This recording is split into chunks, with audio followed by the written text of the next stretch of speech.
చిత్తూరు జిల్లా బంగారపాళ్లెం మండలంలోని జాతీయ రహదారిపై ఉన్న టోల్ ప్లాజా వద్ద బుధవారం ఉదయం రోడ్డు ప్రమాదం చోటు చేసుకుంది. కోలార్ నుంచి ఓ ఐచర్ వాహనం కూరగాయల లోడుతో తిరుపతికి బయలుదేరింది.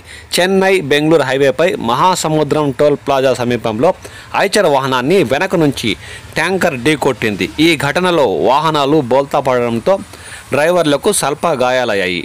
కూరగాయలంతా రోడ్డు పాలయ్యాయి. ఈ ప్రమాదంపై స్థానిక పోలీసులు సంఘటనా స్థలానికి చేరుకుని కేసు నమోదు చేసి దర్యాప్తు చేపట్టారు.